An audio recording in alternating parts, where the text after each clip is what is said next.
अध्यक्ष महोदय, सन्मान्य सदस्य अमीनबाईंनी जो अतिशय महत्त्वाचा फेरीवाल्यांच्या संदर्भामधला इथे प्रश्न उपस्थित केला आहे।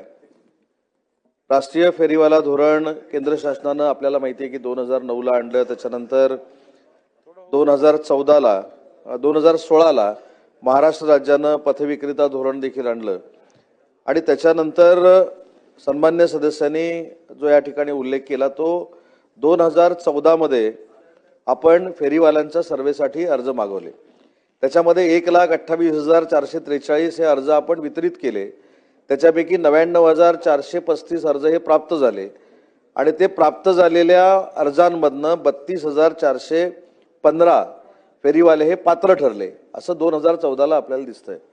परंतु त्याच्यानंतर या संपूर्ण फेरीवाल्यांच्या संदर्भामध्ये एक निवडणुकीची प्रक्रिया आपल्याला पूर्ण करायची होती। ती प्रक्रिया देखील निवडणुकीची आपण पूर्ण केली, परंतु काही पथविक्रेत्यांनी ही निवडणूक आपल्याला मान्य नाही म्हणून हायकोर्टामध्ये पिटिशन दाखल केलं आणि हायकोर्टानं ही जी झालेली निवडणूक होती ती मतमोजणी तशीच थांबवलेली आहे।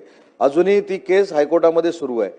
दुसरी महत्त्वाची गोष्ट की एक जनहित याचिका हायकोर्टामध्ये दाखल झाली आणि हायकोर्टानं 20 ठिकाणं जी वर्दळीची मुंबईच्या ठिकाणची आहेत त्याच्यावर फेरीवाले असता कामा नये अशा पद्धतीचे निर्देश दिले।